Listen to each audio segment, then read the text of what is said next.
Good morning. You are in the shadows of prophecy, the reality that you exist in.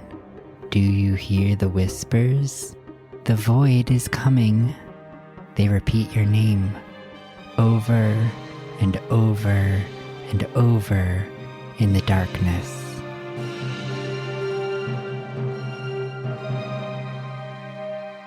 Shadows of Prophecy is a Dungeons & Dragons podcast with violent themes and adult language. Listener discretion is advised. With us today to traverse through adventures of chicanery and agitation, we have myself, me, the DM. A deeply concerned Dan, who is playing a human / kind of elf, and the resident sugar zaddy, Ren. Hi, I'm Chris. I'm playing Tiefling Cleric and the lad who's ready with a load of laundry and lore, Salvador Saltrose. Oh. I'm Russell, and I'm playing the half-orc berserker. All problems can be solved by hitting them with a hammer, Upperlin Johannesburg. Oh, didn't know you had a last name. Yeah.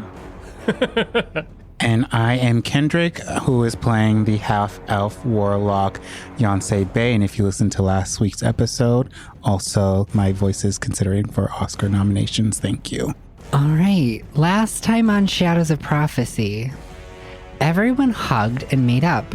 Then we all went home. The girl got the guy, and they lived happily ever after. Huh? Long pause. What? Wait for applause. Oh. Thank you. You meant made out. We all made out. Last time on Shadows of Prophecy, something left unsaid bubbled to the surface as high tensions between party members were ruptured by chaos and carnage. The party cleaned up and checked into the inn to lay low, dragging a traumatized Yonsei along. Then everyone talked and sorted out all of their feelings. They hugged, made up, and everyone lived happily ever after. No, that's not right. Last time on Shadows of Prophecy, chaos, fear, things left unsaid. Cured meats bring comfort. Hopeful heroes seek out cultish answers. Walking. Forever alone. Upri, you are alone. Always alone. They step into the shadows. Last time on Shadows of Prophecy, What's happening? we are here. All right, so you have just stepped through this archway into The a staircase. stairwell. There is a staircase. It goes off to the left, leading up alongside the stone walls of the city. First off, congratulations, DM, on becoming more unhinged than I ever thought you possibly could. Proud of you. But we ready to climb some stairs? Yeah? Yeah, after you. Oh, right. You're not going first anymore. Nah, forever sandwiched. Mm-hmm. Well, Yeah. I think that at least in the order of less likely to be one shot is either you or Sal. Okay, yeah, I can go first. I am Squish. I am anti-squish, so I will go. Is dark or somewhat lit? It's dark, but all of you have dark vision, so you can see. Yes. Kind of. I kind of have dark Ren vision. is the one that is probably struggling the most. So I shouldn't be first anyways. Okay. I Some mean, lighting torches probably would make Ren feel most comfortable, but if they feel like wandering around in mostly dark, they can do so. I'm going to put my hands on Sal's shoulders behind him like we're in a haunted house line. Okay. I will say I do have disadvantage on stealth, so I will try to be sneaky, but I'm not making any promises.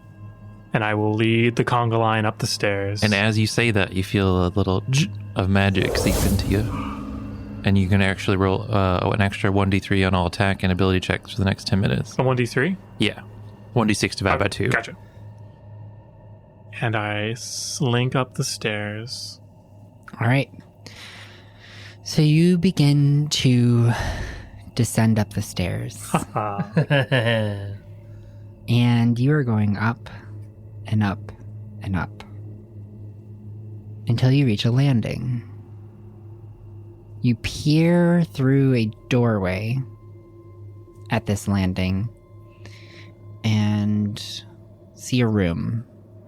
No other exits to this room except the one that you are currently looking through. But in the center of the room sits a chair. And this chair is empty. Yes, the chair is empty. I'm gonna light a torch. You light a torch. The flickering of the flames flit along the stone walls, illuminating the area. Tough house. What? Huh? This room is empty. There's only a chair in here. Oh, we've gone through some trickier rooms before. This seems like a tricky room. Yeah. So, I don't know, let's go look around. One thing I know is that we should definitely not sit in that chair. You look over. And Upri isn't sitting in it, but she's like mid-motion and then stops. To clarify, the stairs do continue upwards. Oh, this this is is- just a landing. Oh, Gotcha. This Okay. is just Gotcha. a landing. It's just like that if you somebody look got into, tired. yeah. Okay. retcon. This is a weird room. We could continue climbing. Yes, certainly. Yeah. I mean, someone probably just stands watch Yeah. or sits watch. Whatever. But yeah, I'll continue past this chair. All right. So you continue descending up the stairs, and you go up and up and up until you reach another landing. This time on the left, there is a room. Empty except for a chair in the middle of it. Is there a door that I could close? No, No. just an arch. Upri, does this seem reminiscent of your chase dream? I mean, 2 is a coincidence. 3 is a pattern. So maybe one more time. Yeah, let's Yeah. do it. we passed this room and continue descending. So Upwards. you descend up the stairs, Wait. onwards and upwards, Can we just clarify if we're descending or going up? Because I'm confused. and you go up and up and up until you reach a landing. This time there is an empty room. No other exits. Nothing of notice. But on the right side of the stairwell, So this room is in fact chairless? it is in fact chairless. Ooh. All right, Smarty Pants, figure it out. Well, I want to gauge how high we've climbed. Should we have hit the top of the wall by now? You mean how high we've descended upwards? Yes. How high have we descended upwards? You've gone 3 stories up. Oh, 3 stories? That's it? You've hit 3 landings. Okay. Yeah, I imagine they're higher than more than just Yeah. You've hit 3 landings. huffing and puffing. Based on your assessment of how tall each landing is, you've maybe climbed 100 yards at this point. And how high was the wall if I had to guesstimate? Ooh, probably Using, about I mean, 100 yards. Triangulation and geometry. Yeah, probably about 100 yards. Okay, yeah. Yeah. So let's go one more. Keep on walking. Yeah. There's nowhere to go. There's more staircase, right? There's more staircase. Oh. And let's keep walking up it. Let's keep going. And you descend up the stairs.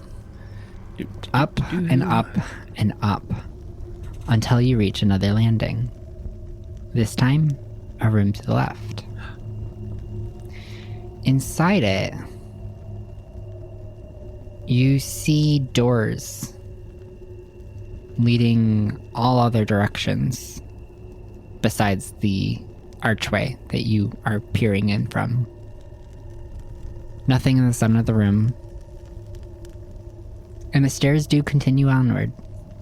So we definitely should have reached the top by now. We've climbed enough stairs to be much higher than the wall was. So that makes me think that these are trickery rooms that we need to figure out to actually leave. Yeah. Should we check this room of doors? Beyonce just yells, "Friends, stand ahead." I'm assuming nothing happens. Call out into the room and nothing happens. Well, we tried. Horace. You say Horace into the room and nothing happens. Oh, well, let's just go in and see. Yeah.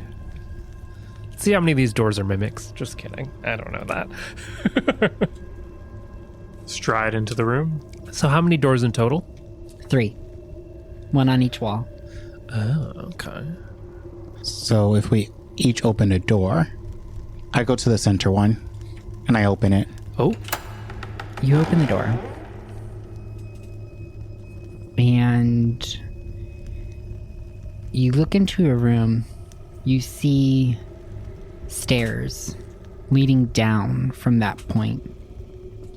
But the whole room is this like open space where you see stairs to your right, but they're angled downwards as if the steps are facing you. That's not quite right. Who can walk on that? And then you look to your left and you see another set of stairs that are upside down. Well, that's weird. I go open the other 2 doors. yeah, well, okay. I'll follow behind and check the doors and be like, oh, that's strange. So you back up into the room and you open the door to the right. And it's the same thing. They're like identical, except for one thing you notice. At the top of the stair to the left of you, you see a door ajar. And below you, at the bottom of the stairs you stand, you see a door ajar. And at the right corner, you see a closed door. Oh, I see what's happening here. I'm going to open the last door, and once we find out what's in that room, I'm going to go back to the previous door. Because I feel like the door is ajar based on the doors I just opened. Oh, yeah. Good idea. And I'm going to go stand in a doorway and like stick my head through and wave. Yep. So you go, open the third door, and you see an identical set of stairs. Except this time, all 3 doors are ajar, and one of them, you see Ren. Hi. All right, just as I thought. Sal, can you come to this door and just start waving your hair? I wave my hair. Your hair. I wave my head back and forth. I mean, Yeah. I figured as such. So I'm assuming that with Sal and Ren, there's one door that there is no hands coming out of. Yes. All right, Upri, can you come to the center door and wave your hand in there? Yeah. It'll be okay. I'm right here, right behind you. Okay, y'all. Yeah. What happens? Wait. We're all just waving We're all at each waving other. at each other. You're waving at each other. You see 3 people waving at you. But there's one door that don't have nobody waving. That's the door we gotta go to, right? You can see 3 doors. Yes. And all Upri. 3 are waving. All 3 are waving. There's no 4th door. There's no 4th door. It's a trap. Yeah, I don't like this room. No, let's No, go in up. the center, door, it didn't have any doors in it, right? It just had the 2 sets of stairs, right? Like the landing. No, the first thing that he saw, like the things It that had he's seeing. stairs leading down to a door, but you didn't think anything of it yet until you started piecing. So the rest of basically, it. each door leads to one of the other 2 doors. And we've opened all the doors. So we'll all see each other waving to each other at different angles. Yes, all at different angles. Like one of you's sideways, the other one's upside down. Oh. I want to chuck something in to I was gonna test the say- gravity of it. I want to like pick a snack out of my bag, like a peanut or something, and then throw it at Upbury. Yeah. See what gravity's like. All right. So, which door are you in, Ren? The 3rd door. So the one The to the left right? door. The left left door, yeah. You're in the left. Upper, which door are you in? Center. You're in the center. So, Ren picks up something and throws it at Upri. There's a peanut out of my bag. Can I catch it with my mouth? It doesn't go towards Upri. Oh, shit. It goes down the stairs towards the other door, And that's where Sal is, at the other door. which is down where the Sal stairs. is. Yeah. I pick up the. Yancey's going to look and be like, so, Sal, can you throw the peanut at the other door towards Upri? You mean across the empty space? Yes. Okay. I try to throw it onto the adjacent stairwell. It follows the track of the stairs that you're connected to. Like an invisible corridor. Yeah. Okay. This seems like not a good place just to wander in. Yeah, maybe we go up another flight of stairs. Not these Agreed. stairs. All right, I'm just gonna close my door. Closed my door. I slam my door shut. And then go up the stairs again, go back to the landing, and head up the stairs again. All right. So you descend up the stairs, up and up and up, until you hit another landing. This time, the room has a single door on the other side. We made it. I listen at the door. The stairs do keep going up, Shit. but you can go walk across this empty room and press your ear into the door. You listen. Nothing can be heard on the other side. Should we do the trick from last time where we light something on fire and shoot it up the stairwell to see how long this goes up? I mean, What? it'll probably just land on the stairs upward because gravity isn't Yeah, it's going to not take an it. open stairwell. So every time you reach a landing, the Oh, stairs it goes turn flat. Oh, and Oh, go so we're back the other spiraling up. direction. You're spiraling upwards. Okay. Gotcha. But it's not like in a residential apartment building where you can look down and Oh, yeah, see yeah. everything. It's just a wall that you're wrapping Yeah. around. So maybe we just keep walking up. Well, let's check this door. yeah. Go ahead, Sal. Open that door. I open this door.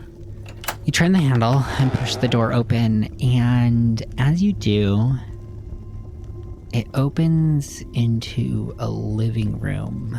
Lots of burnt oranges, forest greens, natural wood, Pretty.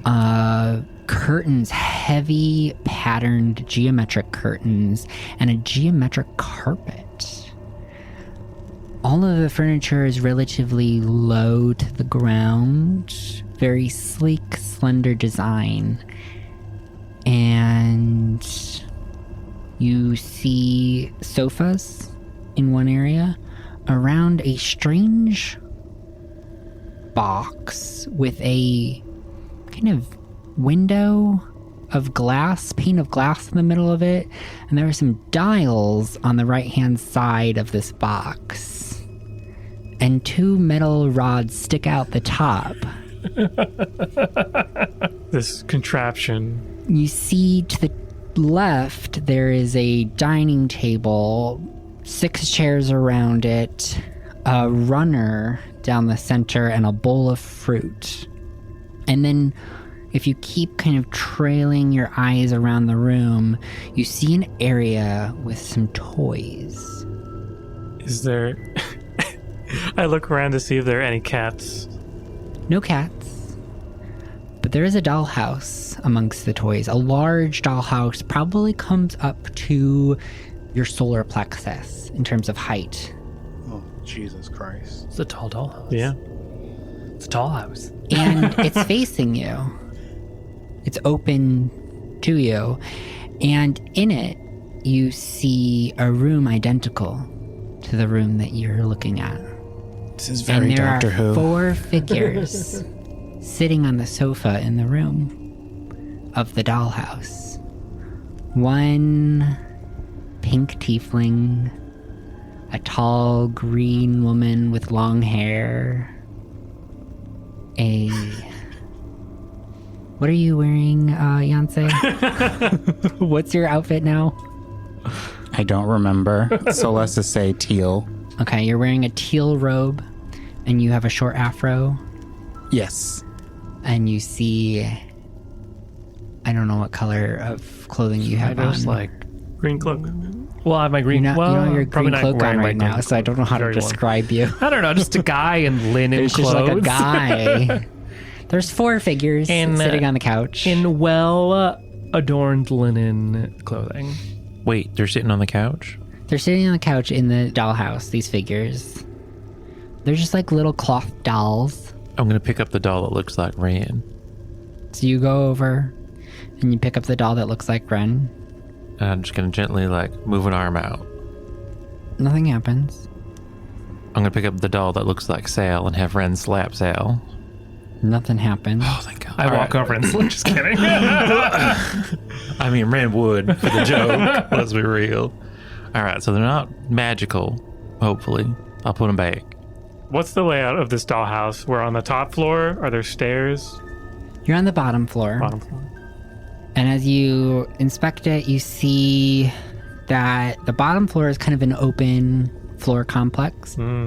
So you see the dining room, the living room, and this little play area all in this one really large space that wraps around a kitchen.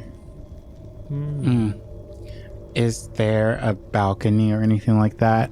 You do notice that there is a balcony on the second floor, what looks to be a master bedroom.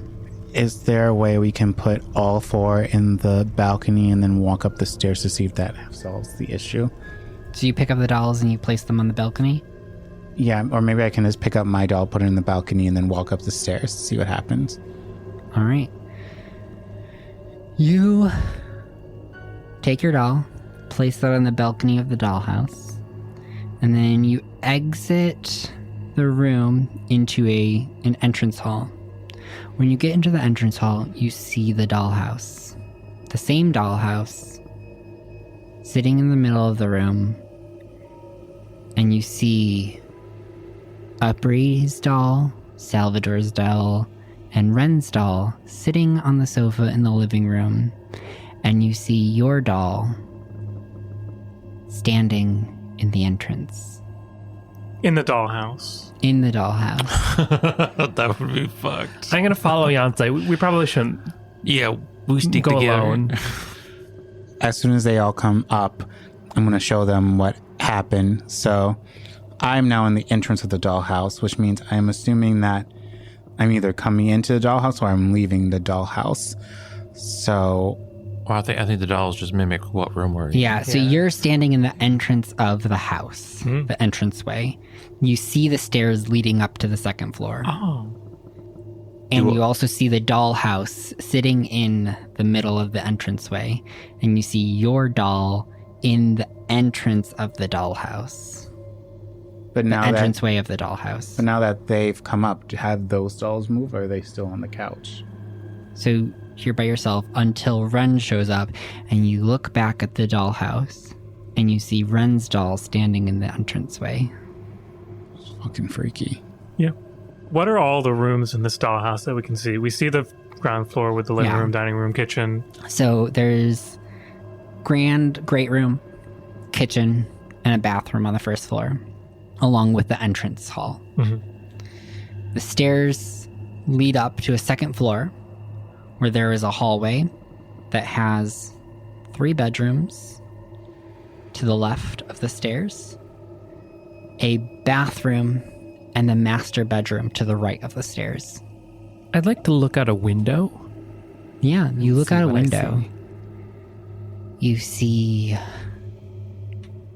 a white picket fence, a green grass yard, hedges just underneath the window, and then you see blue beyond the fence. So we're not in the city. Well, this house isn't like a house in the city, is what I guess what I'm saying. This is a lot of work to go see an opera. Well, it's free, so I suppose this is their way of making you work for it. Yeah, the next time we see Iris, I'm punching her so hard in the arm for not warning us. Well, maybe we were all supposed to sit on the couch like it was showing. I don't So know. we weren't sitting when we initially came into the room. Yeah, I don't know that that's an important detail. Yeah, right? maybe. I want to look through this dollhouse and see if there are any other figures besides the 4 of us. Oh my God. That sounds like a creepy thing that's about to happen. Please no. So you go over to the dollhouse and you're looking at all the rooms.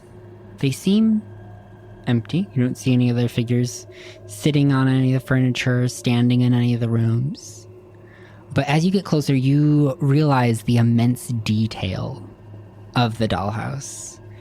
Everything in the room that you are in is present there. There's shoes by the front door. identical shoes in the dollhouse. Each one.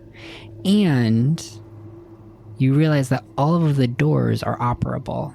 All the drawers are operable. I'm going to start searching through little things to see what I can find. Drawers, opening doors, looking behind things. So you start pulling open little doors, little drawers, little cabinets. I would like to take like a dresser drawers from like the master bedroom that's like one door away from upstairs, you know what I mean? Like that's really close. And I want to take it and I want to drag it along the floor. The floor of the dollhouse? Of the door of the dollhouse, yeah. Okay. And then listen to see if I can hear dragging from upstairs. No. Okay. Oh my gosh. Let's see how much control I had. It doesn't seem like anything that's done in the dollhouse will be instantaneous. Well, I guess that's not true because when you came up, then your doll was upstairs. But you placed your doll in the balcony at one point, and it's not like you appeared in the balcony. So your theory makes sense, is that we can't necessarily control what happens in the house via the dollhouse, but the dollhouse reflects what we do in the house. Well, maybe there's a key or something somewhere in this dollhouse that'll get us out of this, I guess, real life dollhouse that we're in now. That's a good point. Keep searching. Ren, Yes. as you're doing this, you're opening things. One thing suddenly strikes you as odd. The door you entered into the living room from, it exists in the dollhouse, but it's closed. And it's on an outer wall of the house.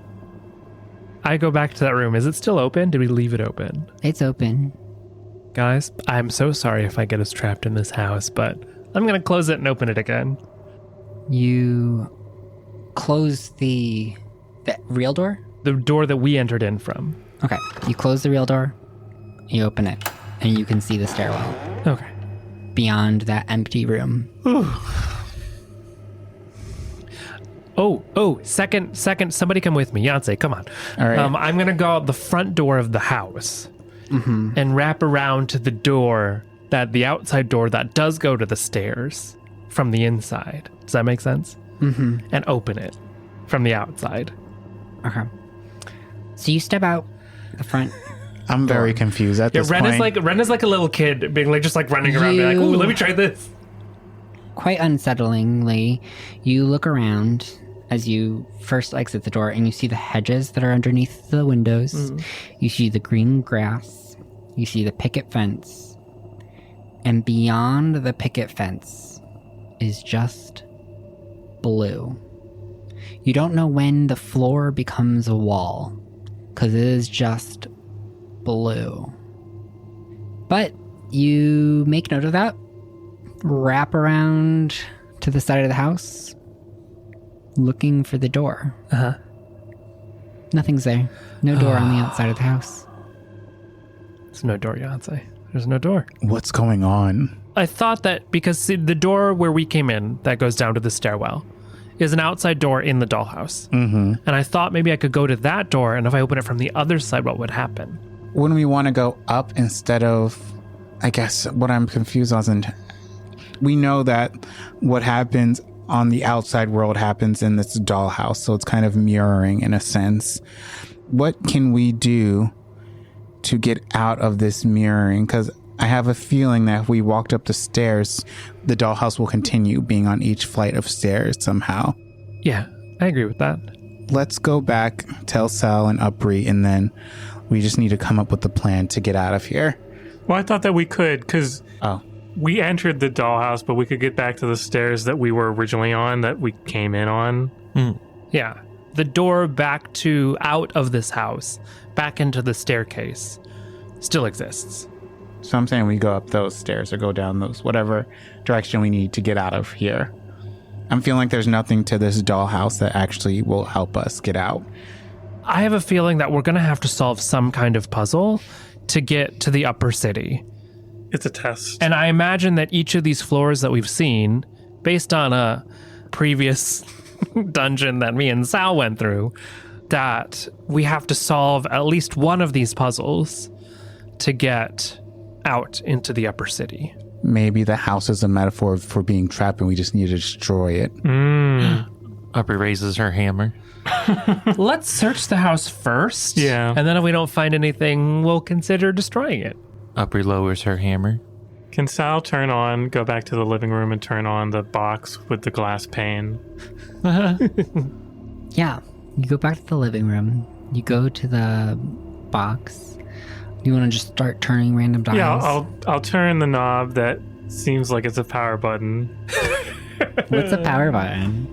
A power button it's a rectangular symbol that makes you feel instantaneously energized.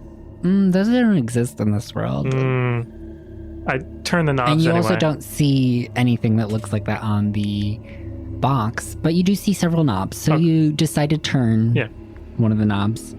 The first one you turn, nothing happens. So you futz with the next one. Again, nothing happens. So you get to the third knob and you hear a click. And all of a sudden, an image is projected on that pane of glass. It's kind of grainy. It's like all fuzzy and like... So you start kind of futzing around with more of the knobs. As you turn one, you start to see that image is shifting. Different images are happening and they're all motion images. Motion pictures, one might say. Sort of strange illusion. And you flip through a bunch of those and you're not quite getting anything. So you start moving the little metal rods that are on the top of the box. Yeah. And that starts to just change the quality of the motion picture. And you're like trying to move them around. And finally, you get a nice, clean picture. And as the picture becomes clear, you look back to it and you realize it's like a close-up of your face. No! Like a camera angle. What's a camera? Like you are looking at yourself from just 2 feet away, slightly below you. I back up from the box. It's you now standing in front of the image. You see all of you. Like, you have, like, stepped backwards, and now you can see yourself in the image, just standing, looking down. Upper, come over here. I think I found the opposite of your horror escape. What? So Upper comes on over, and you see on the glass window, Upper walks across the screen, and you both can see yourselves looking down at a space in front of themselves. I think it's trying to tell us something. Tell us a vision or something. Wait, that's me? Yeah, that's an imitation of you and me. Upper starts flexing and like checking herself out. Oh, damn. Yeah, you see yourself on this glass being projected. I'm gonna put my coat over the glass of the box. All right. So as you get closer to the box again, you see a real close up of your face, but then you cover it. Should I smash this one too? You know, I don't know. This seems benign, but I mean, smashing things usually have some problems. So. I don't know. In the dollhouse, are there any other TVs? Sorry, are there any other boxes with glass? There's only the one. Okay. Do we see this? Where are me and Ren? Yeah, what have you been up to? So you were in the entrance hall, examining the dollhouse. Yeah. Ren went out the front door, looped around, no door where they thought there was going to be a door, came back in. Yeah, and then we discussed with them, so we're probably watching this all happen. Yeah. So you're watching. From the entranceway, you can see into the living room anyways. So you can see them kind of doing something at this box. And then you see Sal cover it. And I uncover it. Yeah, that's really weird. I don't know. In the dollhouse, the door where in real life there isn't a door, was that closed? It was closed in the dollhouse, yes. But it's open in real life. You said there was a place where there wasn't a door where the door was in the dollhouse. Outside, there's no door. The door is only on the inside, the one that leads back to the stairs. Okay. But on the dollhouse, the door is also on the outside. Correct. Oh. I'm going to open that door in the dollhouse. That's what I was... Outwards, if I can. That's what I was thinking, yeah. Should we check again? Yes. Okay, well, we're not run back outside. So you open the door In the dollhouse. in the dollhouse. And when you look inside it, you see We let something a in. slimy, Oh, we let something in. bulbous mound of what looks to be fleshy. Except this thing's moving in the dollhouse. It's like pulsating, kind of like breathing. And then there's like this kind of like rhythmic kind of shaking. And you just see all of the flesh kind of jiggling with the shaking. You also, as you do this, hear the door close in the living room. No. Oh, we locked out until we... Did it. You fucked us, Ren. You fucked us. So where in the dollhouse is this wriggling flesh being? In that door, But Which is- inside or outside? you can only see it looking through the door from the inside. If you look around the back of the dollhouse, you just see through that door into the living room. But the fleshy thing itself. You can Is- only see when you are standing in front of the dollhouse, looking into the living room Right. through that door. But it's So- not but in real see life. it on the other side of the door, But through on the the door. what would be the outside? What would be on the Okay, that's what I outside. wanted to establish. I'm going to look outside to where that would be on the outside. Does that make sense? Yeah, nothing. So it seems like it's only in the dollhouse right now. Yeah. Do you think I could stab it through the dollhouse? Or we can just burn the dollhouse down. We should probably get out of that house. I don't want to open that door again, though. The one that just closed in real life. But that's also our only way out. It's true. I feel like we're going to have to eventually. Yeah. Let's regroup and then just solve it and fight it, whatever is there together. How big is this dollhouse? Could I carry it? It comes up to your solar plexus. And solar So plate? it is- Where's, That's at the bottom of your rib cage. Okay. Right at the titties. Opry, could you carry this? You could be quite. I mean, it's a hefty thing. bulky. It's a Yeah. big, Yeah. bulky object. It's not entirely too heavy for you to carry, but you could pick it up. Remember, there was a dollhouse in the living room. There's a Yeah. dollhouse in the entrance. Yeah, Imagine there's a dollhouse in every room. I'm just Is my thinking. guess. Yeah, if we just What do we do with it?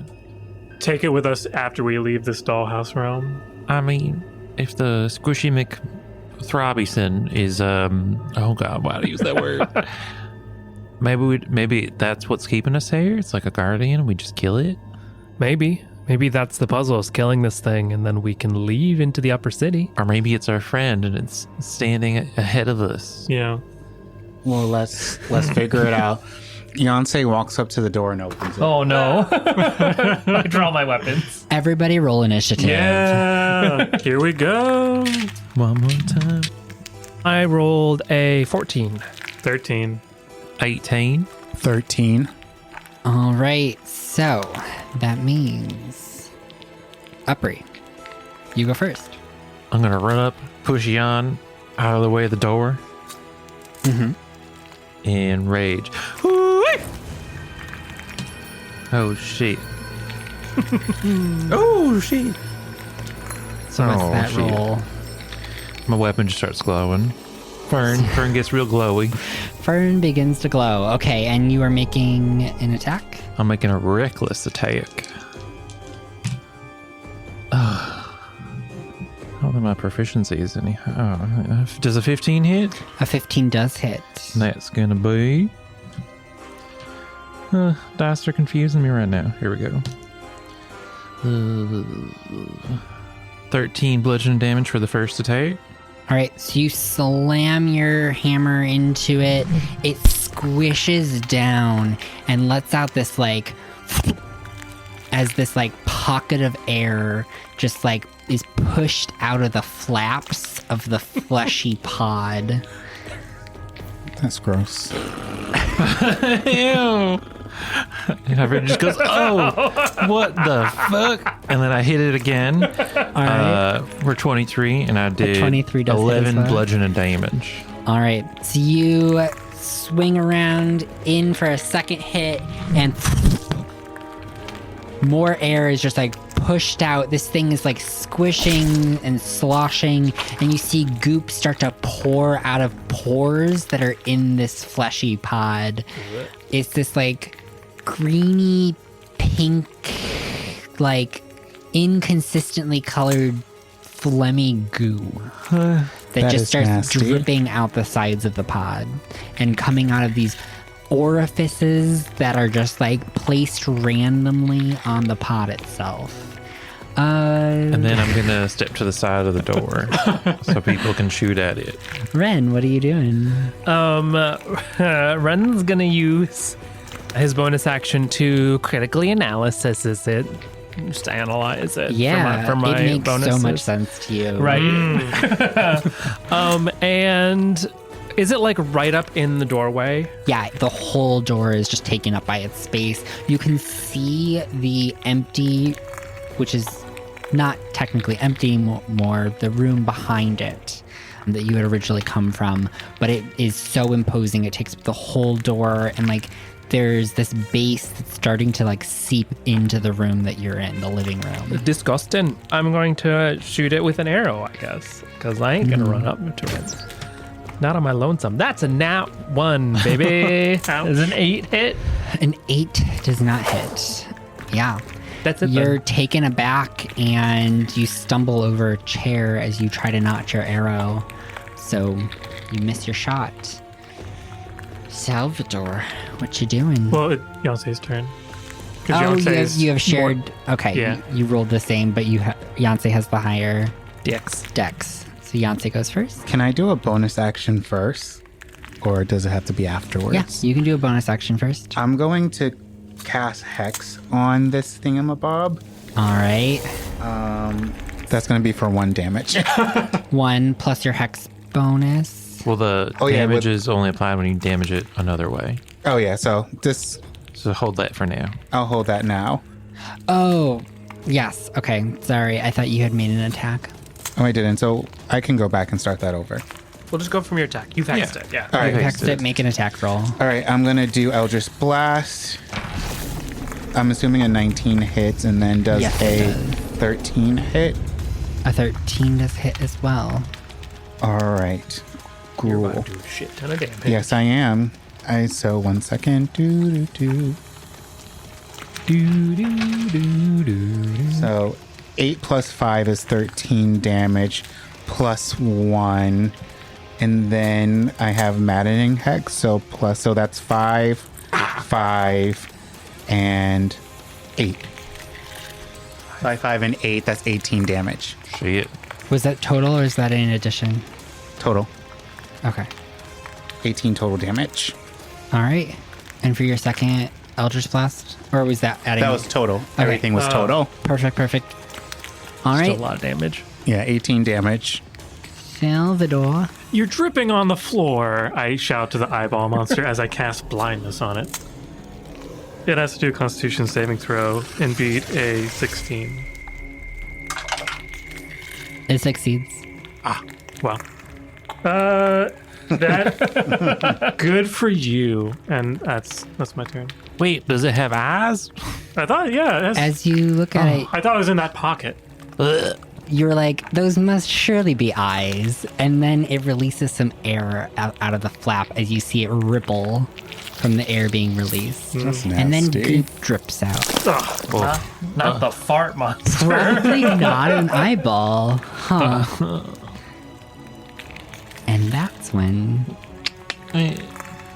it shoots out a tentacle from one of the orifices. And then another. They're not saving throws. I'll roll. Upray. Yeah. One of the tentacles hits you directly in the chest with so much force. I'm about to roll 10d6. Oh, that's Good so thing it's many halved. d6. Right, because Because I'm a butch. you a butch. Clackety clack, motherfuckers. Doing some math. 36.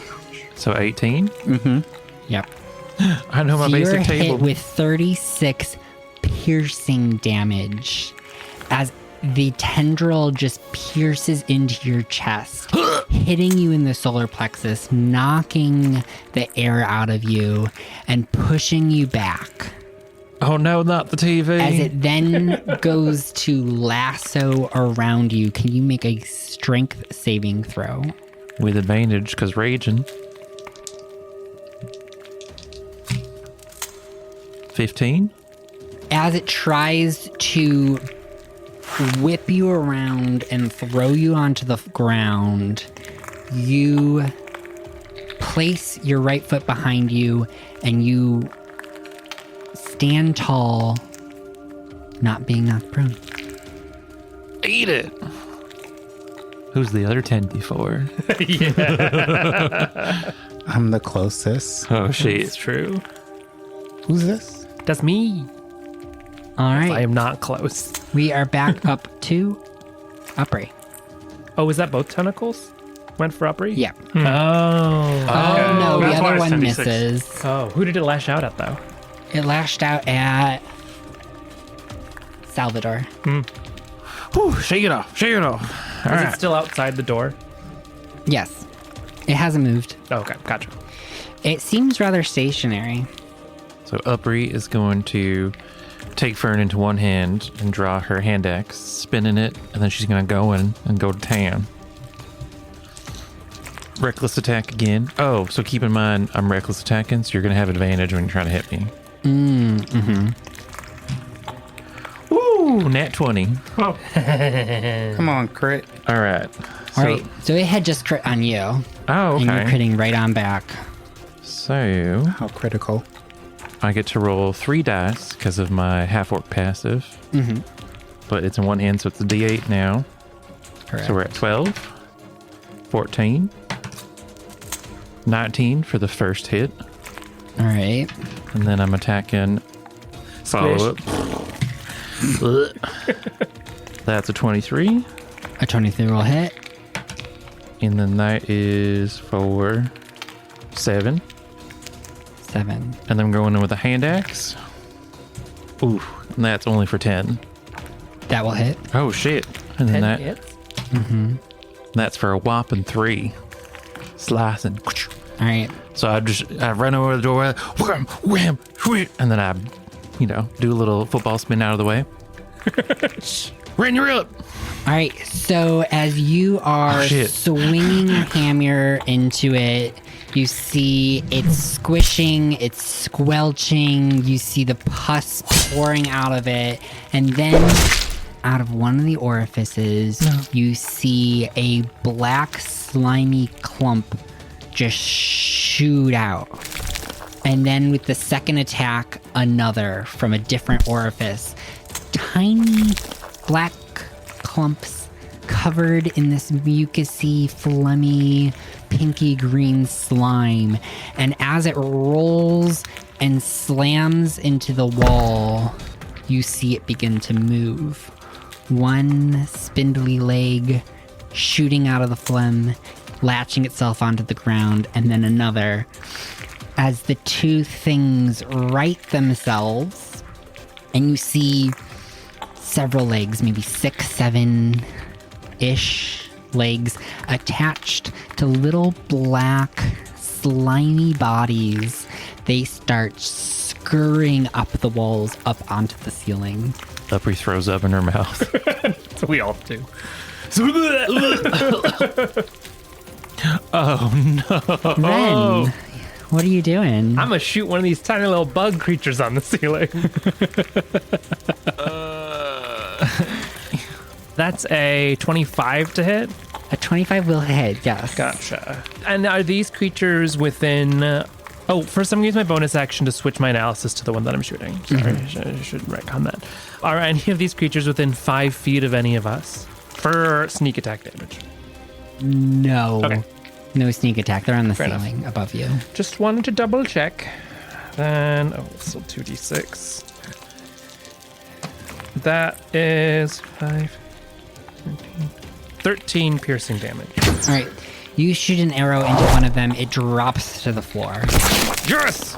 It twitches slightly until it convulses and its legs curl in towards it themselves. Okay, that's my turn. That's all I can do. All right. Yancey. All right, I am going to use Witch's Bolt. So does a 23 hit 23. What are you targeting? the main blob? All right, 23, yes, does hit. All right, I have to roll 4 d12s. 4d12s? Yeah, 4th level. I could actually do this one on the 1st level, but I was trying to. You're just overhauling this spell. Yeah. 10 plus 6 is 16, plus 4 is 20, plus 2 is 22. I'm going to add the hex to it. Yep.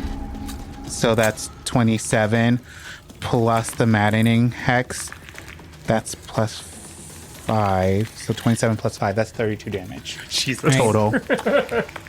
So you blast it with arcane energy, and it burst open.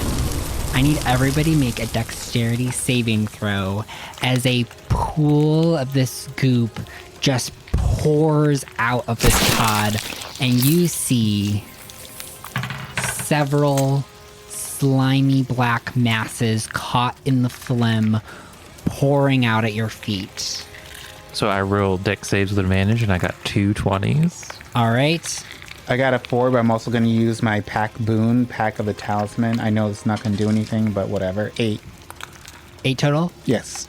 All right. 5. 5. Oh shit. 7. All right.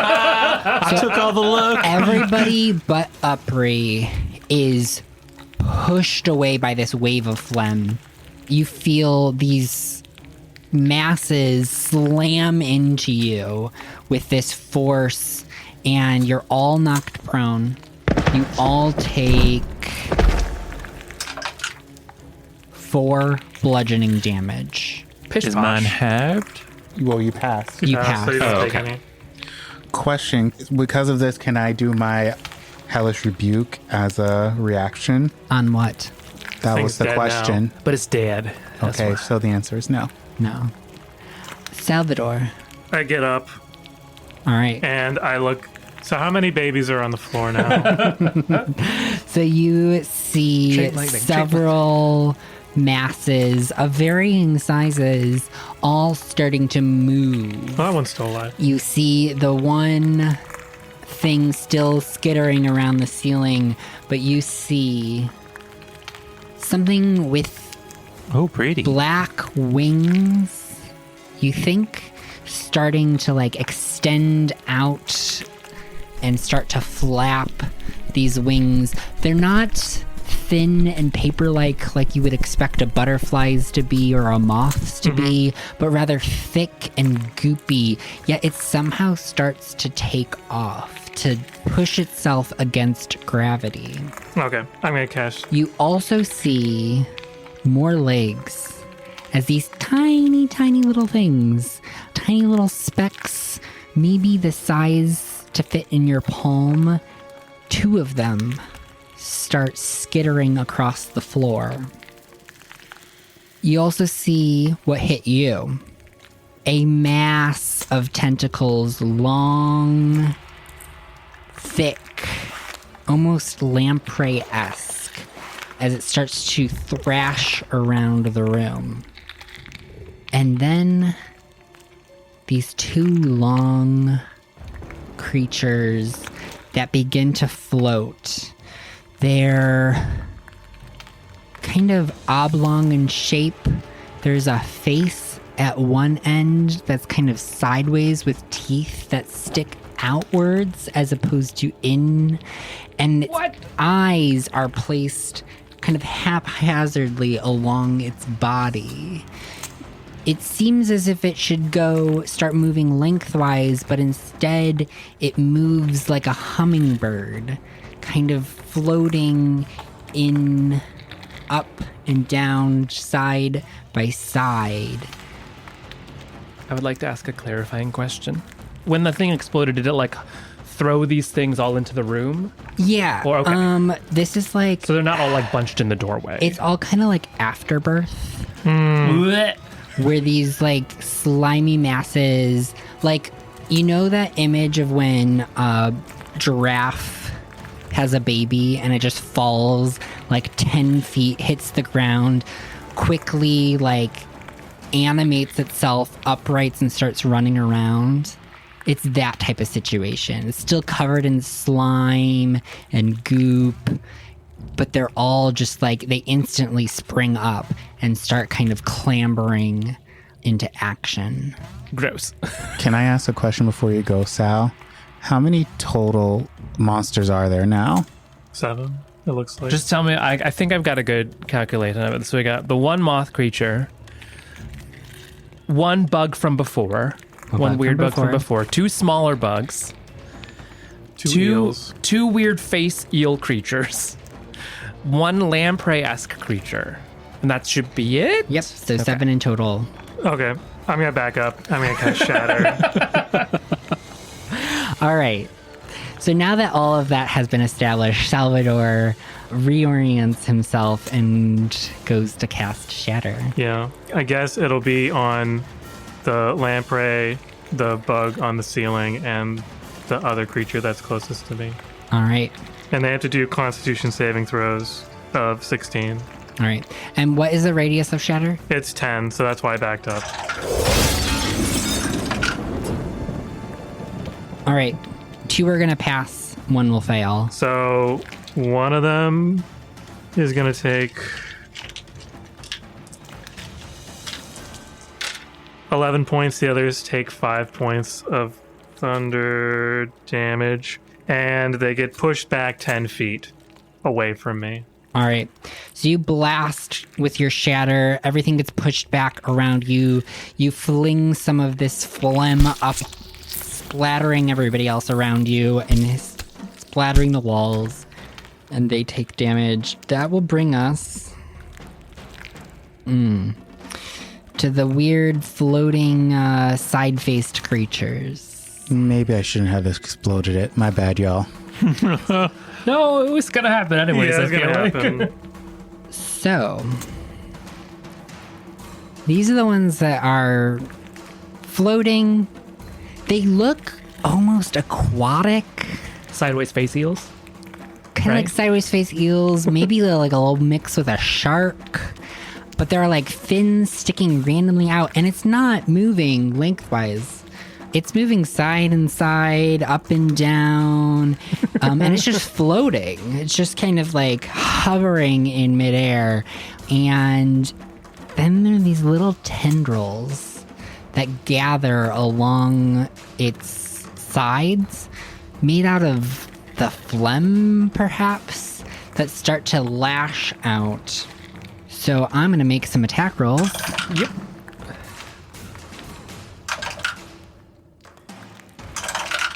So many dice. Okay.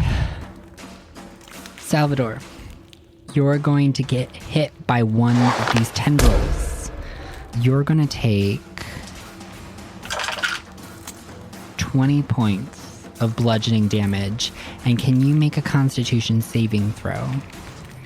Ren, you're also going to get hit Oh no, I'm on the floor. 19.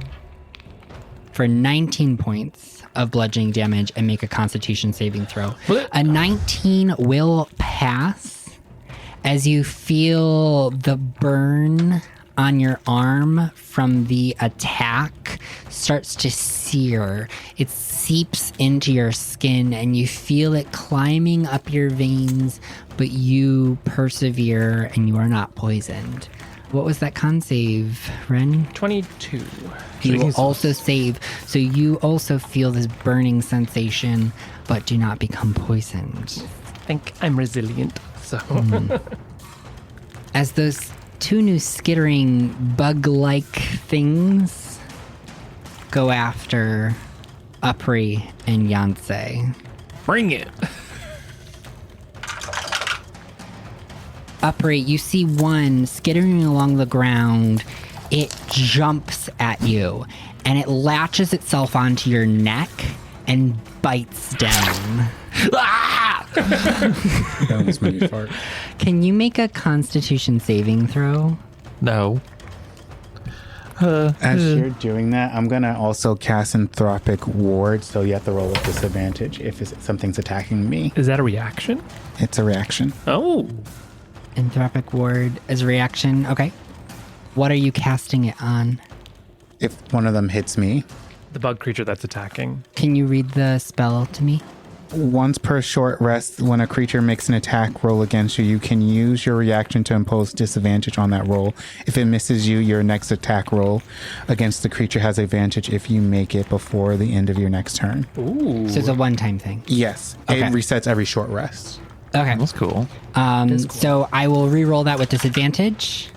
I didn't mean to interrupt you. So it is going to miss Yancey, but what was that saving throw? 25. 25. We get a +8 to con saves. Okay, so it bites down into you, and you take no damage.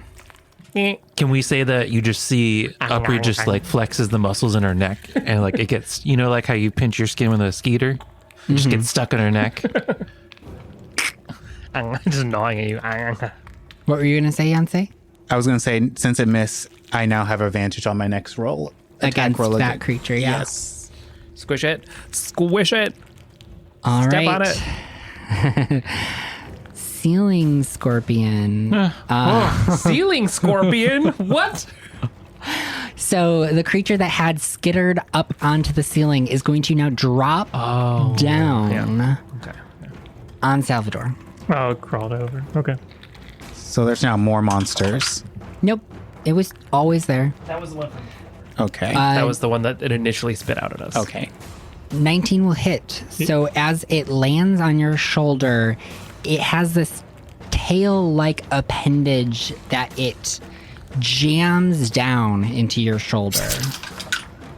You're going to take 5 points of piercing damage and make a Constitution saving throw.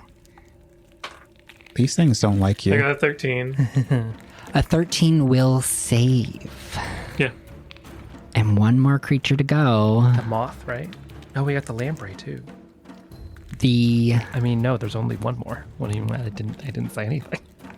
the long kind of tentacle-esque thing that is thrashing about on the ground starts to lash out around the room.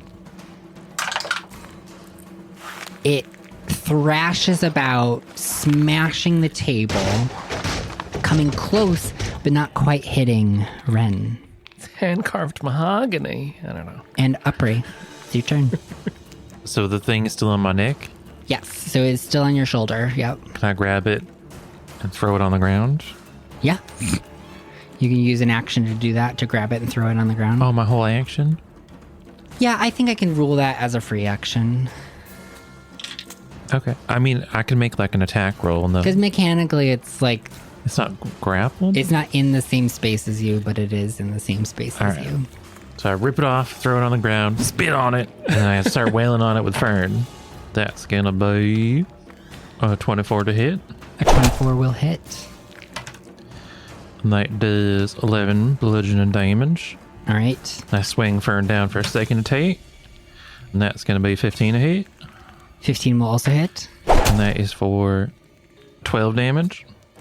All right. And then I go in with my offhand axe. All right. Oh shit, that's only a 10 to hit. A 10 does not hit. So you slam down at 1, 2, grab your hand, try to slash down. You slam into the wood of the floor beneath the carpet. And this thing's strength surprises you. Ugh. For its size, it has been taking your blows. Kinky. Ren, Well, I'm in melee with a sideways face eel, right? Yeah, couldn't hear me earlier, which is gross. How dare it? So I am going to draw my short sword and try and slice into it. Does a 17 hit? a 17 does hit. Thank goodness. I bonus action critically analysis it. So sorry, I just keep forgetting to. No, because when that is right. I bonus action analyze it as best I can. But I am going to spend a superiority dice to use my lacerate ability, which adds a d8, and then it's quote end quote bleeding. You get to decide whether or not it can bleed. But I do more damage to it. So let's see. It takes a total of, that's 11, 13, plus 8, 21. That is 21 piercing damage. And then it must succeed on a constitution saving throw of 16. I rolled a 17. Boo. Then it isn't bleeding. But I still Alright. did 21 damage, so suck it. So you slice it. It does a decent amount of damage. You see that some goop starts to pour out of the cut. It's like green inside. All right. Gross. The moth is flying around the room, flapping its goopy wings. You, every once in a while, feel something drip onto your neck. And then... Upri, No. what's your AC? 16. Because you're raging, right? Oh, it's always 16. Oh, it's always 16. Because more con. You feel something just graze your shoulder. You don't see what it was. Yancey, what are you doing? I'm going to use Eldritch Blast. I have 2 since I'm over level 5. I'm going to use the first one on the thing that I use Anthropic Ward on so I can roll with advantage. All right. Does an 8 hit? Oh no. An 8 does not hit. Well, that ruined my plan, so I'm going to use the other one on it as well. Does a 10 hit? A 10 does not hit. All right, so for my bonus action, I'm going to Misty Step.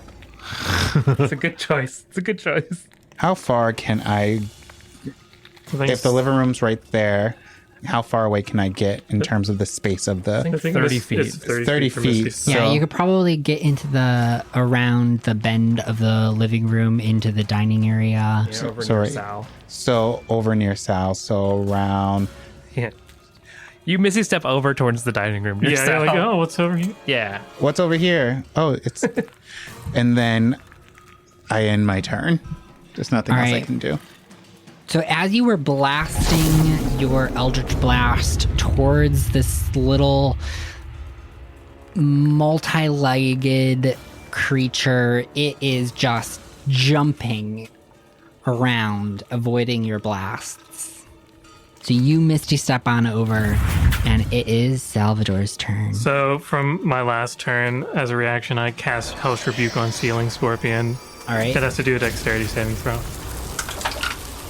I got a 20 plus... Jesus. Still takes damage. It takes a total of 5 points of damage.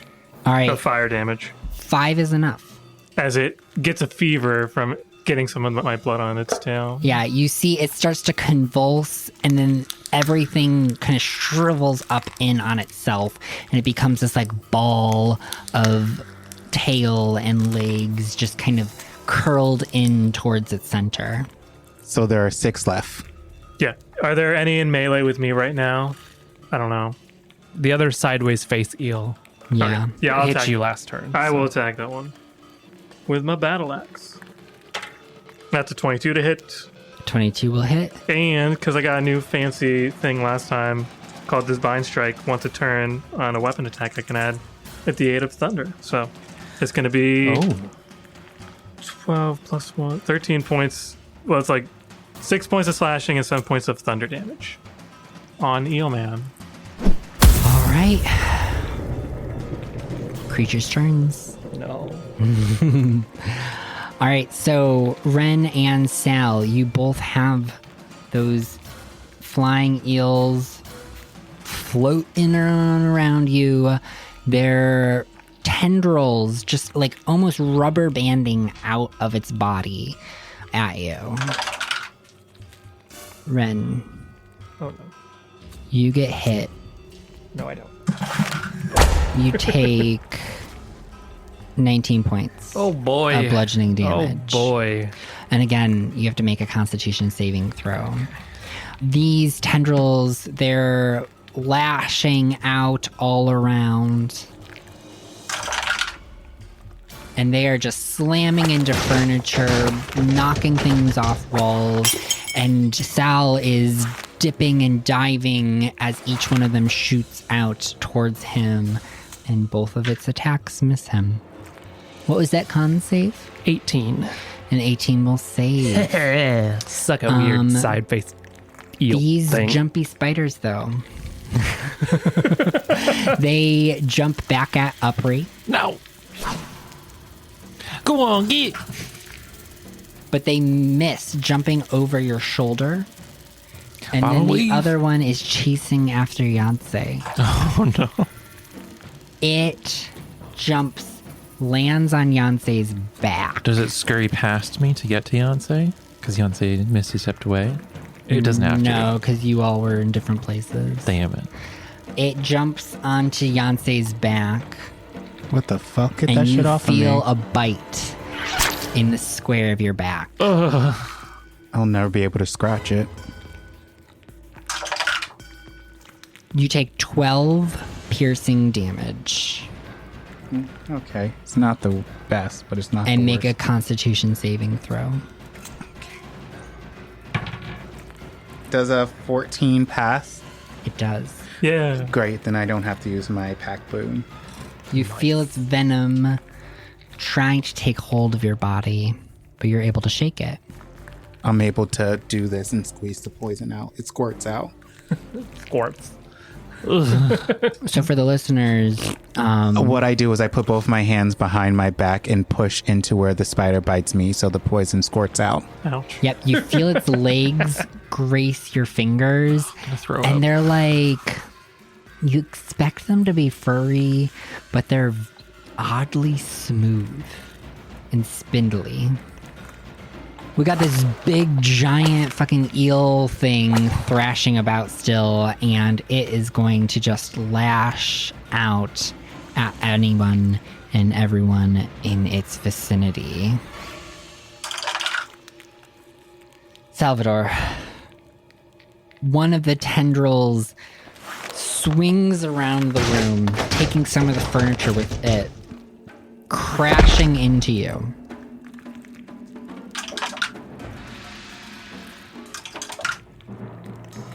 You take 9 points of bludgeoning damage, and then it wraps itself around you. You are now grappled and restrained. These things really don't like you too, Upri and Sal. Or me. You don't like any of us. I I mean, don't we've think. taken me and you have taken the least amount of damage. I'm almost dead. Oh, then never mind. Just Upri. All right. So, the moth or the lamprey, which is within most other creatures? Like, is there one kind of like in the center of the pack, or in the center of the room? So the lamprey thing is the largest thing in the room. Cool. It's a large-sized creature thrashing about. That's what I'm going to target then. All right. I'm going to take my hand axe, give a little twirl, a little flourish, and I'm going to throw it at the lamprey. Does an 11 hit? An 11 does not. What effect goes off when that lands? So when the hand axe lands, I guess, on the floor, or maybe the wall behind it? Probably near the floor. Perfect. A few little leaves sprout out the floor in the goop. Oh, cute. Oh, cute, yeah. All right, that brings us to Ren. All right, I'm going to try and slash at this sideways face eel, the one that's been hitting me. Does a 13 hit? A 13 does hit. Yes! Thank God. I'm going to lacerate it again, All right. just to do as much damage as possible. So it's another one of my superiority dice. And it does 19 piercing damage. All right. And then it needs to make a con save to... Oh, yes. Makes a con save. It's not dead? Nope. So on its con save, it gets 23. That passes, turns out. And as a bonus action, because I'm level 2 rogue now, I'm going to disengage using my cunning action and then run towards Sal and Yonsei and try and get behind them because I'm almost dead and I don't want to be here anymore. Shit. All right. So you run off to take cover behind your compatriots, and that's when Yonsei feels a prick in their neck. Thank you. As you notice, the moth is floating, flitting, flapping its goopy wings in front of you, and you feel a sharp pain in your neck, and it's like a prick is sticking out of it. You're gonna take 12 necrotic damage. All right. And it's your turn. All right, so I'm going to face the moth since... Yes. I'm going to aim both my Eldritch Blast at it, or... I want a guaranteed... No, fuck it. So one is a 21, and the other one is a 18. So I'm assuming both of those hit. The 21 hits. Not the Not 18. the 18. Sheesh. This is a tiny moth. Oh, I thought it was a big little. one. No, little moth. So that means that its AC is very high. Yeah. Yes. Between 18 and 21. One might assume. And that's like, have you ever tried to hit a bug out of the sky Quite easily. All right, so only with a one rock? one hit, so 1 plus 4 is 5. I'm gonna hex it. That's 3, so 5 plus 3 is 8, and then I'm gonna use the maddening hex. So 5 plus 3 plus 4, so 7 plus, That's 12. so it's 12 damage altogether. All right. So you blast it, Is it dead? and you see it fly across the room into the wall and smashes into it. It stops to move. Ooh, we killed something. All right. Salvador. So this lamprey still has me grappled and restrained. Yes. So you I'm can going to try to Yeah, wriggle you can out. make a... I think it's strength save. A saving throw. Okay. 13. A 13... 13 will not do it. Then I'm going to cast a 4th level healing word on myself as Alright. a bonus action. What's the word? Yeah. So I get 13 What a points. great word. All right. That's my turn. Sideways lampreys, go! I'm hiding. No, not really, but And can You're I, behind. as Yeah. just flavor, be like, over here, you ugly fuck. To try to like taunt it, even though that's not a You thing. wanna- Yeah, taunt's not really a thing, but like, we're gonna do it. So you're gonna draw aggro of one of them. Okay, cool. Thank you. So let's do some tentacle attacks. Tentacle me, daddy. Oh, whippity whippity whip. no, ew. So Salvador, you're gonna get hit by one of them. Well, you're grappled. They're just kind of all around. 24 points of bludgeoning damage. Oh. Good thing I did that heal. Yeah. Yeah. Upri, Bring it. you draw its attention and you see it starts floating on towards you, hovering on over, kind of like at an angle sideways. One eye is tracking you, but the other is flicking all around the room. And you see its tendrils just rubber band out of its body. It's like it's pulling its flesh out into a tendril shape and like flicking them around the room. And you jump over one and duck under the other as they smash into things in the room. Nice trap, fucker. As spiders, No. you see out of the corner of the eye the spider trying to chase after you. It's scurrying along the floor. It jumps at you, but it overshoots as you are stopping to jump and duck. And it overshoots past you. The one that is on Yancey Currently attached to Beyonce. Oh. is going to again chomp down on your back. Ah. You're going to take 5 piercing damage and make a Constitution saving throw. I definitely passed, but I want to see by how much I passed by. What save was it? Con save? Constitution. So I got an 18. All right, so you save Yes. by some numbers. I'm not telling you what the DC is. Perfect. But since it did attack me, I'm going to do my opportunity or my reaction attack, Hellish Rebuke, All right, which means it needs to... I forget how that works. deck save.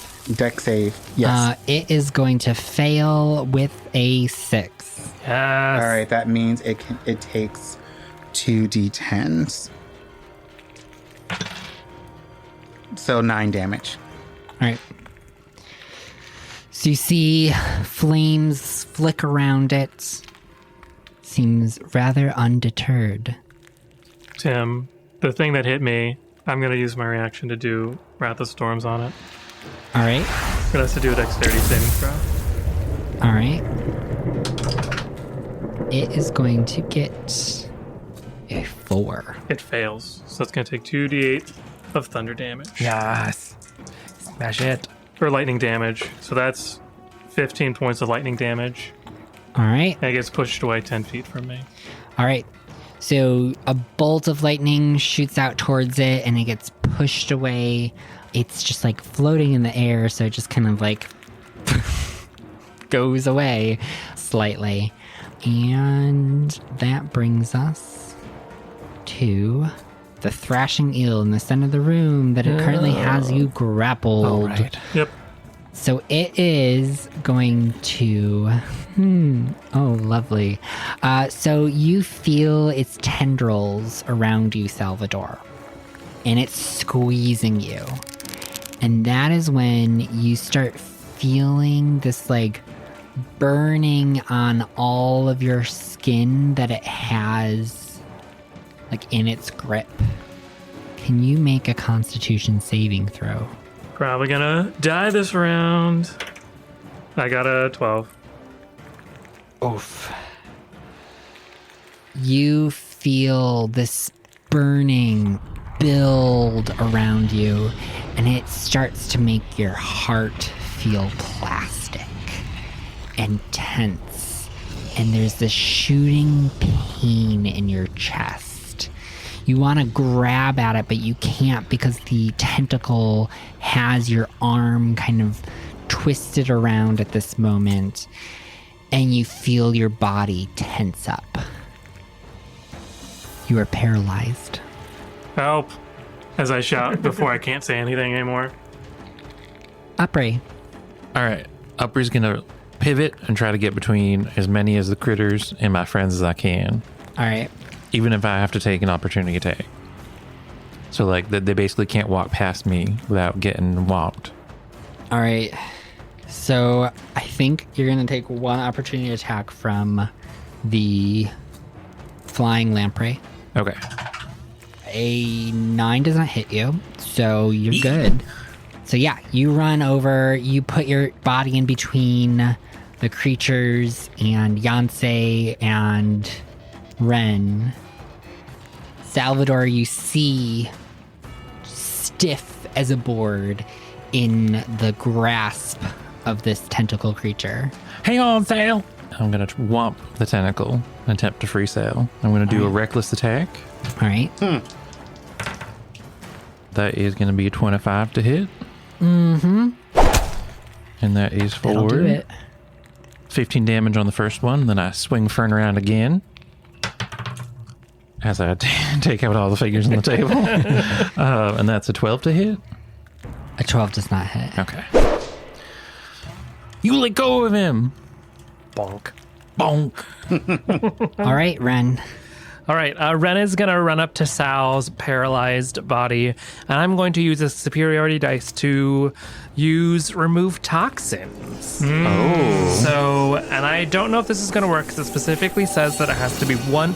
I can cure the target of one disease or one poisoning effect. So I'm going to attempt to It's cure. a poison effect. Yes! And you also get healed for. I'm going to spend 2 dice when I heal to heal you for 8. And then I'm going to bonus action analyze the floating lamprey that was attacking Sal earlier, the one that's close to us, the one who's got lightning affected. All right. Just so for next turn, I'm focusing on it. All right.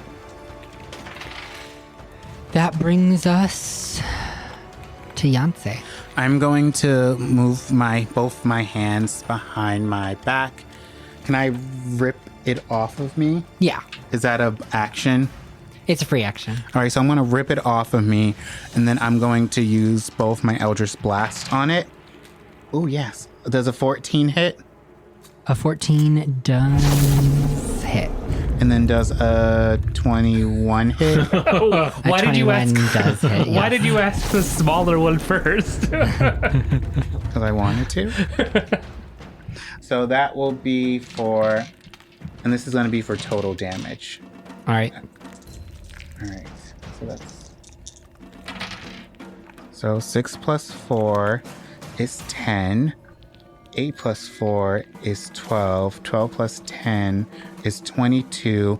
Plus my hex. So that's 24. Plus maddening hex. So that's 26 damage. 26 damage is a lot of damage. This freaky deaky spider is still standing. Oh my god, they're so beefy. All right, Salvador. Salvador can literally do nothing except have an internal monologue because he can't take actions, reactions, talk. Oh god. No, I unparalyzed you. Oh, You're you unparalyzed? unparalyzed. Yeah. Oh, but I'm still You're restrained. still restrained. Okay, then I'm going to try to get out of the restraint. Okay, make that strength. Okay. That's a 17. 17 is enough. Okay. You Yes. hoist yourself out, shoving the tentacle aside. You stumble off away from it, and Okay. you do anything? Oh, yeah, I slip out. I'm going to cast Aid on the group, which I'm glad that I took. And it's one action, so I'm going to cast it on Yancey, me, and Ren, and we each get 15 HP right now, and the maximum hit points goes up by 15 for 8 hours. Bless. Nice. I mean, aid, not Aid. bless. Yeah. Nice. Still great. And now I'm hiding behind Yancey and Ren. Perfect. All right, so we've got Ren and Salvador cowering behind Yancey and Upri. Upri is in the front, though, so Upri is going to take all of the attacks from Bring it. the floating You ugly fucks. sideways lampreys. Except for one of the side bugs, because one of the bugs is next to me. Yeah. Okay, so Upri is going to get hit by 2 of the tendrils. The first one is going to hit you with a whopping 19 bludgeoning damage. So 9. And the second is going to whack you with 16 bludgeoning damage. And now make 2 constitution saving throws. Well, damn. All right. First one is 27. That'll pass. Oh, shit. 11 for the second. Oh, it's just enough. Yeah. Luck, yes. +8. +8. +8? Yes, 11 my plus con 8? save. Oh, okay. As in I have a you already 20 added con 8. now. Whoa. Oh my gosh. Okay, so you are not poisoned. So you take the halved damage and you move on with your life. And let's do these spider jumps. You thought. Luckily, you're able to avoid the spider that jumps at you, Upri. Can I but kick it on its, as it misses? Give it a little kick in the butt. Flavor-wise, sure. You kick Go it. on, get. It has no actual effect on the creature, but the one on Yancey is going to jump at you, wrap itself around your arms, and you feel it just mash into your arms with its fangs. And as you've been paying closer attention to these things, they don't have mouths. They have these fangs that just stick out of its bottom. So it's just Too like easy. shoving itself into your skin. It's, And you're gonna take 10 piercing damage and make a Constitution saving throw.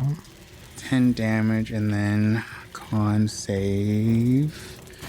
So I'm rolling right now, audience members, so you don't get that silence. Con save, no whammy.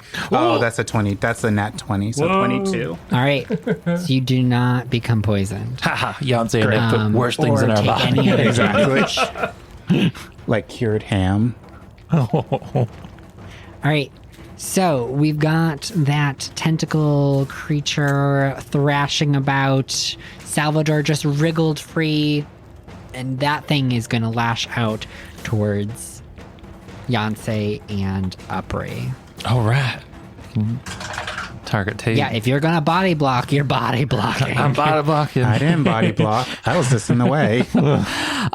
So it lashes out.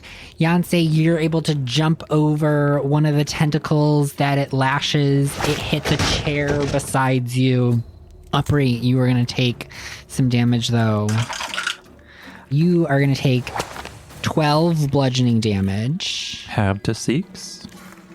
and it spins itself around you, grappling you. All right. So you are now grappled and restrained. Upri, it's your turn, actually. So you All can right. make that strength save to be ungrappled. And I get it with advantage while raging. Yep. Forever raging. Forever raging. So it's specifically a save. I think it's actually like a strength check. All right. 14 then if it's a check. 16 if it's a save. Oh, shit. I think it's a check, so it is a 14, which will fail. Well, help. So you do not get out of the grapple. What do you do? Oh, it's my turn. Yeah, it is your turn. I mean, that was part of your turn. So that was my action. Yes. Yeah, that's all I can do. All right. My axe is on the ground somewhere. Ren. Ren is going to do a drive-by. What are you guys doing a drive-by really quick? I'm going to run past one of the sideways face eels, the one that I have analyzed. That's next to Upri, so can I get advantage from flank? Upri's paralyzed. Or Restrained. Oh, operates restrained, so no. No? Okay, I'm still going to do it anyways. That's okay. It's a 27 to hit. 27 will hit. So I do get sneak attack because Upri is within 5 feet, I Okay. think. Because you have that special ability. Huh? Sneak attack is only if you roll have with advantage. Do you Or have if they do- advantage? if- Or if they're within 5 feet of foe. an enemy, if your ally also isn't incapacitated, which but not incapacitated. Let me look up the wording and see, because you don't need advantage to get sneak attack. It's either advantage or if another enemy of the target is within 5 feet of it, that enemy isn't incapacitated. Okay. So Upri Okay. isn't incapacitated. I so think do get sneak tactically attack. that's true. Yes. Okay. I would have allowed it. Thank you. I'm also not DM, so I can't do anything. No, because So- I am God. Oh, great. That is 18 piercing damage. on that 18 one. piercing damage. And that's the one that Sal lightning bolted or whatever you did. Yeah. Yep. All right. It's looking pretty beat up. Flying a little low. Nice. Ooze pouring out of wounds and cuts. I am then going to use my bonus action to disengage, hence the drive-by, All right. and take cover behind the dollhouse. All right. So you now have cover. Yes. That's the ideal situation. Oh man, we could have been hiding behind these Just couches the wanted to entire remind time. you all that cover exists. Yancey. All right. Yeah. If I have multiple bonus actions, can I use them both or can Just I only use one. one? Okay. That is fine. I'm going to... Can I attack the monster on... Upper, yeah. Yeah, I'm going to do Eldritch Blast. One is going to be for the small bug that's next to me, and the other one's going to be the bug that's attached to Upri. And by bug, we mean a giant eel tentacle creature. Or do you mean the other bug?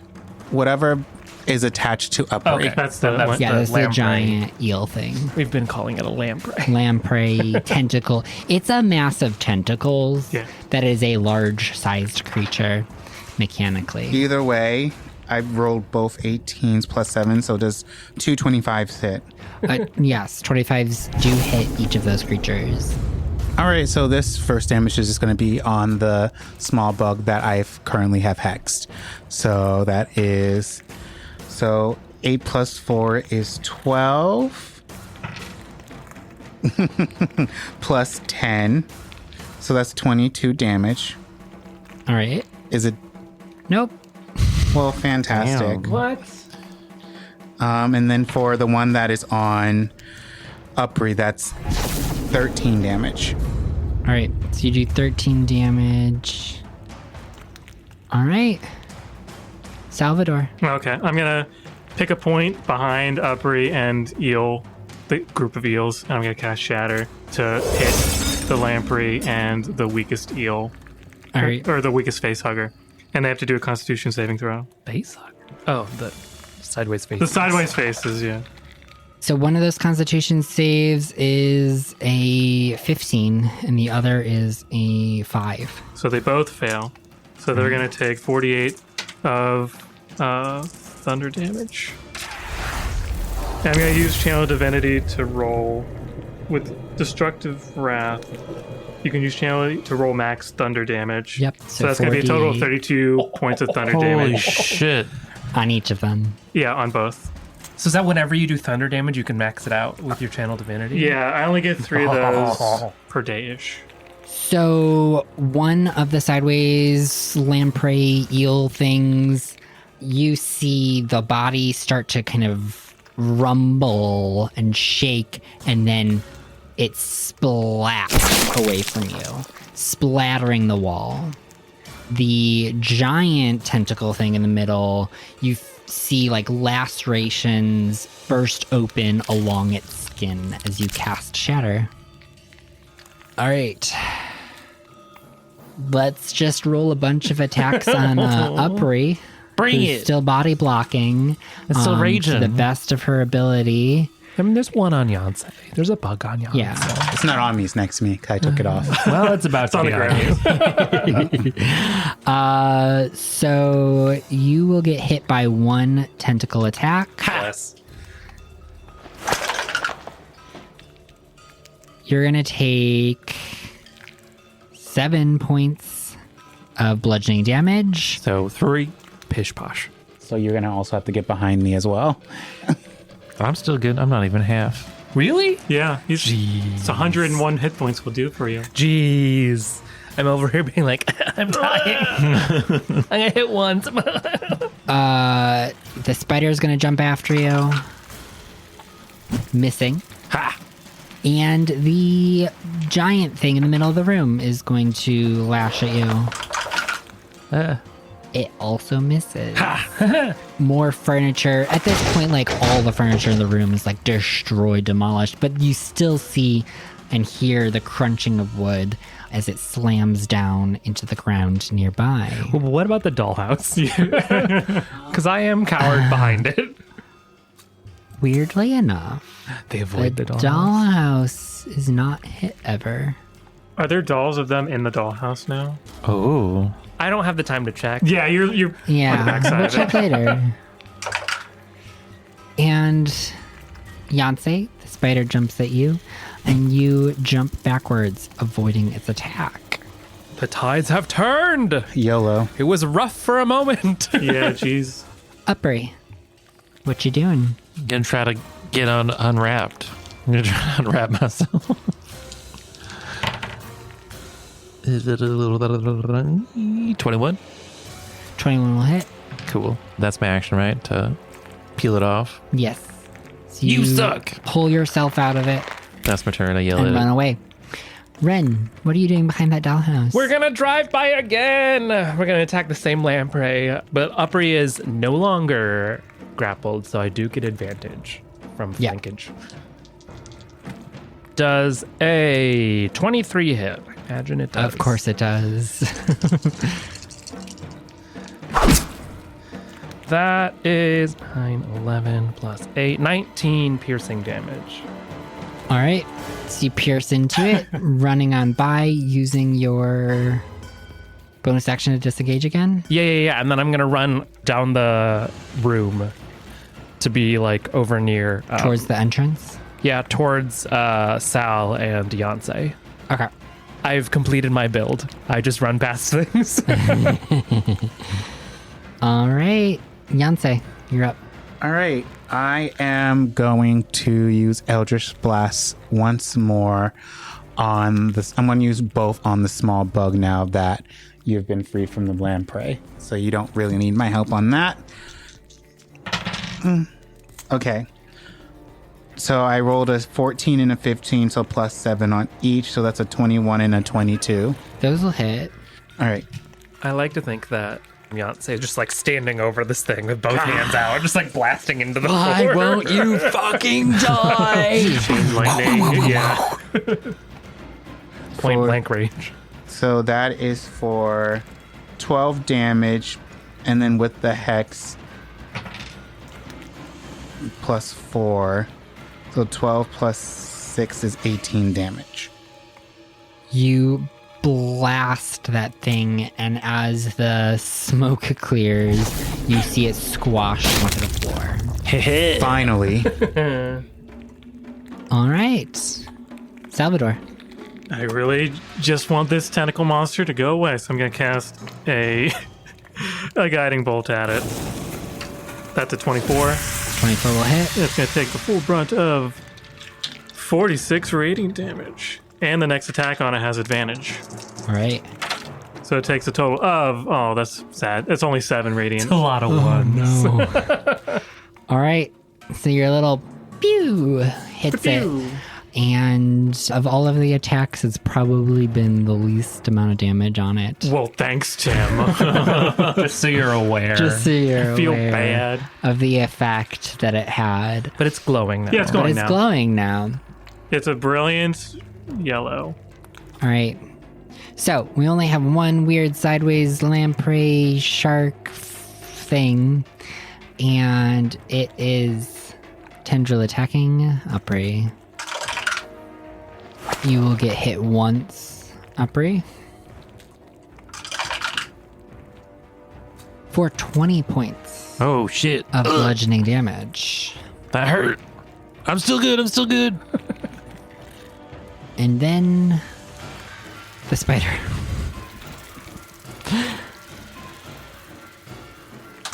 Which is just like chasing you around the room at this point.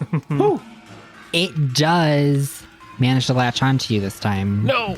So it jumps up onto your back and you feel a prick in your neck. And you're going to take 5 points of piercing damage and make a constitution saving throw. 24. Right. You save. Never gonna That get feels it, good. never That makes my muscles all relax. That knot's gone now. Thank you, Spider. All right. Acupuncture. So the tentacly eel thing in the middle is going to trade back attacks It is going to thrash its way over to Salvador and try to lash It just pushes out Upri at out of the him. way. Yeah, it's just like thrashing about. It is going to... Does a 17 hit you yet? Nope. No, it does My not. armor class is 18. Ooh, spicy. So it is just wildly thrashing, slamming into things, slamming into the furniture, but missing every attack. And it is Upri's turn. Whew, I'm free. Come here, you little shit. I'm gonna attack the spider with my hammer. Reckless attack. The one that's on your back. Oh shit! I scoop it up. They're not mechanically on your back, so like you rip it off, whatever. 25 to hit. Throw it on. 25 hit. 9 bludgeoning damage. I think one of my eyes rolled back 9. in my head there. All right. 23 to hit it again. That'll hit. And for a whopping 7 damage, bludgeoning. You're so close.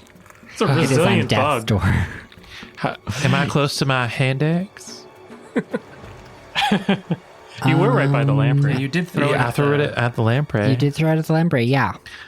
Can I scoop it and then in the same motion just like swing Sure, upwards in with the it as my spirit bonus of- action? In the spirit of this being on death's door, Perfect. Does a 14 hit? a 14 does. And that is for 5 slashing. All right. You slice through that spider. Can I say as I swipe up, I slice it in half and then I kick one? She's like, go on, get. Half of it tumbles Yeah, away. yeah. I love disrespecting enemies. All right, Ren. Ren's gonna get on the other side of the lamprey tentacle flailing Inflatable flailing tube. to flank it with Sal to give me advantage because that makes me do more damage. And because advantage, you know. Does a 16 hit? Yes, it does. That's its AC. Nice. Good to know. Write that down. Just in case you run into another one. I am going to use my last superiority dice, which feels spicy but feels right at the same time, to use Lacerate to do some extra damage. 23 piercing damage.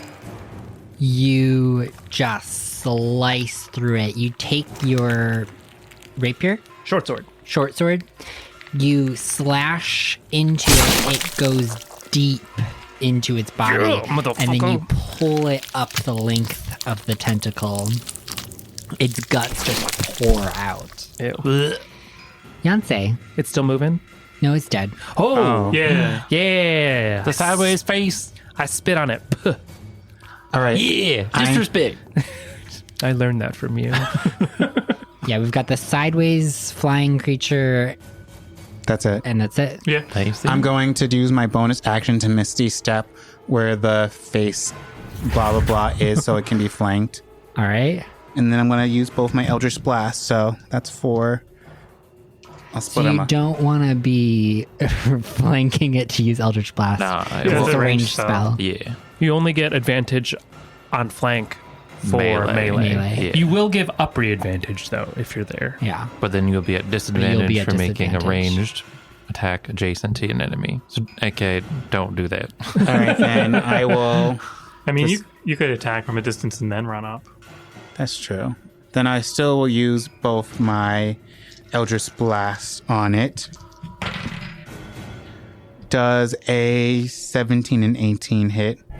Yes, they do. All right, fantastic. So that's going to be. So 10 plus 4 is 14. 8 plus 4 is 12. So 14 plus 12 is 26. Plus 1 is 27. Then plus 4 is 31 damage. Finish it. Yes. As I'm doing my Eldritch Blast, I'm slowly walking and hitting it with my Eldritch Blast. And then with both my hands, I slam down on it and I make it explode. All right. So it splatters as the force of your blast smashes it into the ground, pulverizing the creature. And as that happens, I'm going to say, good luck getting your security deposit back. Nice. Okay. Whoever owns this house. Yeah. We're probably all covered in slime now, right? yeah. You are out of combat. Ugh. The room is from floor to ceiling covered in phlegm, blood, viscera, skin chunks, meat chunks, several other unidentifiable substances, and it's just dripping off the walls, slowly gooping to the floor in little splotches. Oh, I didn't realize we were in a bathhouse. Disgusting. Hope there's a washing machine in this house. So should we see what's behind that door then? The door that we just opened. Yeah, the one that they came through. It's either the stairs that we initially entered through, or it's new. Hopefully outside exit. of hopefully Right. the exit. Either way, we should leave. We should go. So yeah, let's see what's behind that door. What's behind door number 1? Hopefully Alright. it's the exit. So you make your way across the room. You hear the squishing and squelching of your boots and feet pressing into the sticky goop covering the carpet. You step over the remnants of the pod that had previously been taking the breadth of the door, and you find yourself in the empty room alongside the stairs. Damn it! Well, this is good. We're back where we wanted to be. Yeah, we're exactly. The problem is we're back where we started. Well, I guess we just see what's on the next landing. I guess we triggered something that will now let us yeah, up. that was just the Guardian or something. It would be nice. That would be nice. Nice. Yes, that would be very nice. As we stare directly at Tim. All right, up the stairs. Well, before we go, do we want to like nap in this random room in some? I'm just kidding. We can get going. I'm fine. Upper's like swaying. I would. Yeah, I mean, yeah. Maybe once we get outside, we can take a quick nap. Perfect. A long nap. You get to the stairs, you turn right, and you ascend the stairs. No, we descend up the stairs. You ascend the stairs until you reach a wall And it at just the ends. top of the stairs. What was the password again? How did I just? His friends stand here. Friends stand ahead. You recite those words, and you hear the scraping of metal on stone as the door begins to open. The shifting of the stone bricks, screeching out of the way.